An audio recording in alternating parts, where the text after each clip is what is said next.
Aula 105, na sequência geral do curso, quinta aula do módulo sobre mecânica básica de veículos.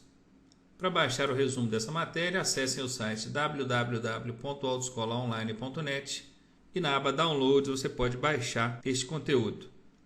Para adquirir o DVD com todo o nosso curso, basta clicar sobre essa tarja vermelha e estará sendo direcionado à página de aquisição do DVD.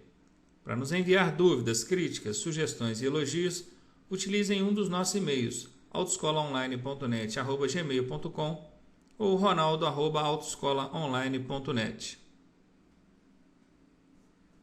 Nessa aula nós vamos falar sobre sistema de arrefecimento. O sistema de arrefecimento também pode ser compreendido por sistema de refrigeração ou resfriamento. O nome técnico utilizado é arrefecimento. Na sua prova será feita referência ao sistema de arrefecimento. Qual é a função do sistema de arrefecimento?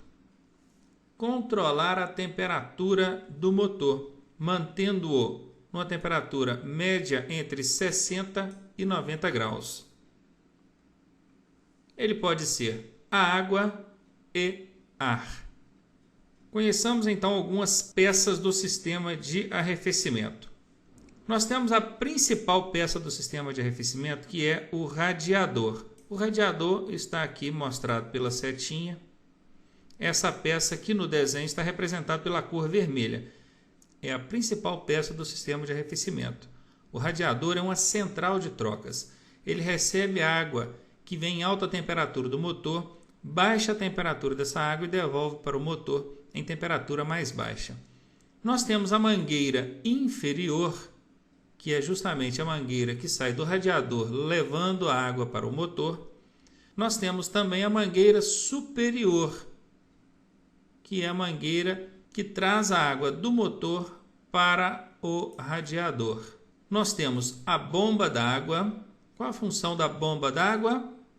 Isso mesmo, impulsionar a água no sistema de arrefecimento.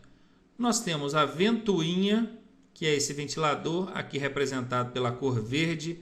Ele puxa o ar, fazendo com que o ar transpasse o radiador, baixando a temperatura da água. Nós temos as tubulações do arrefecimento e nós temos o termostato, também conhecido como válvula termostática, mostrado aqui pela setinha vermelha para vocês. Válvula termostática. Daqui a pouquinho a gente vai entender exatamente o que essa válvula termostática faz. Nesse desenho nós temos, em cores mais contrastantes, as peças do sistema de arrefecimento.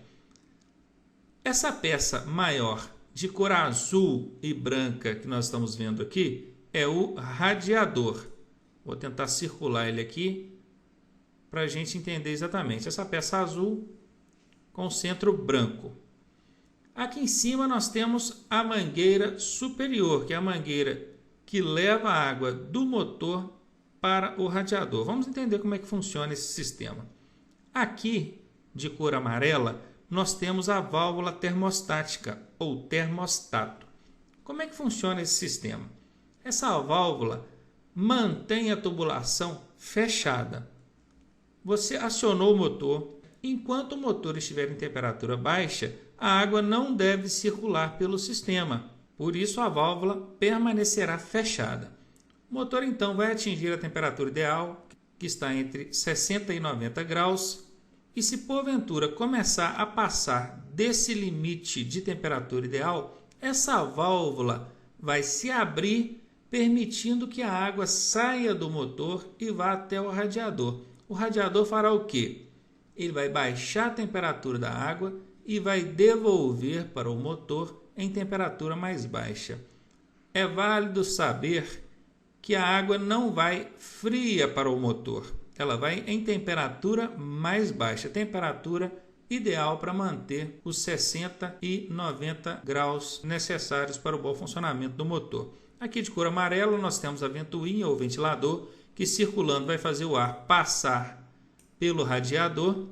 Nós temos aqui de cor azul a bomba d'água e aqui em cima, escondidinho, nós temos o reservatório de água do sistema. É por aqui que a gente vai completar e conferir o nível da água no sistema. Claro que essa água saindo do radiador, ela vai circular pelo motor, tentando controlar a temperatura dele dentro do que é considerado como ideal. Nessa animação nós temos a representação do motor, onde a cor vermelha indica a água em alta temperatura e a cor verde indica a água em temperatura mais baixa. Observe que o ventilador funcionando faz com que o ar passe pelo radiador.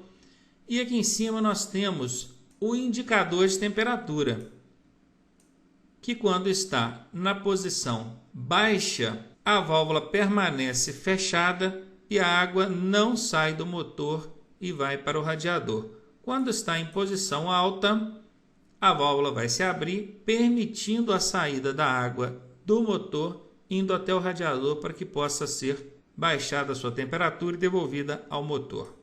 Então dá para observar aqui, de forma animada, qual o comportamento do sistema de arrefecimento em relação ao controle da temperatura do motor. A manutenção preventiva nesse sistema consiste em verificação diária da água no reservatório. Diariamente a gente deve estar observando o nível da água no reservatório. Do lado desse reservatório vai ter a indicação máxima e a indicação mínima do nível da água. Se você olhar com atenção, você vai identificar logo essas marcações de máximo e mínimo, podendo então observar se a água no sistema de arrefecimento está dentro do nível adequado. O ideal é que essa verificação seja feita com motor frio para evitar acidentes. Essa tampa amarela fica fechada sob pressão e a água que está circulando aqui dentro está em alta temperatura. Se esse motor já estiver funcionando e você desenroscar a tampa, há o risco de você sofrer queimaduras em razão da projeção de água contra as suas mãos, rosto ou outras partes do corpo. Se porventura você, dirigindo o veículo, percebeu que o painel te indicou um excesso de temperatura do motor, o ideal é que você imobilize o veículo imediatamente, aguarde alguns minutos, cerca de 10 a 20 minutos, até a temperatura do motor baixar, para depois então você abrir essa tampa e, verificando que o nível da água está baixo, poder completá-lo.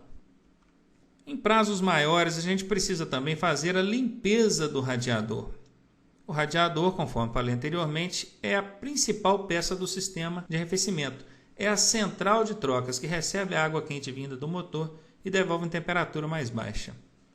Só para concluirmos mais essa aula, eu quero lembrar a vocês que, se o veículo apresentar superaquecimento e você insistir em dirigir o veículo nessas condições, problemas sérios podem acontecer com o funcionamento do seu veículo. Problemas tais como estouro das mangueiras que levam a água do motor para o radiador ou do radiador para o motor, estouro do próprio radiador, costuma empenar as válvulas de admissão e escape lá dentro do motor do seu veículo e, em casos mais extremos, derreter as juntas de vedação entre o cabeçote e o bloco, provocando vazamento e muitas das vezes até uma deterioração irreversível no motor do seu veículo. Enfim, o superaquecimento do motor pode chegar ao extremo de você perder o motor do seu veículo. Portanto, não relaxem nesse sentido. Façam uma verificação diária de forma adequada, sempre conferindo o nível da água, evitando assim problemas maiores com o seu veículo. Questões de prova são abordadas nesse sentido. Todas as dicas que eu dei aqui nessa aula com certeza são cobradas em prova. Se você prestou atenção em cada detalhe e fez as suas anotações, com certeza não terá dúvida em responder questões dessa natureza na hora do seu exame. Dentro de alguns instantes voltaremos então com a nossa aula de número 106. Um abraço, até daqui a pouco.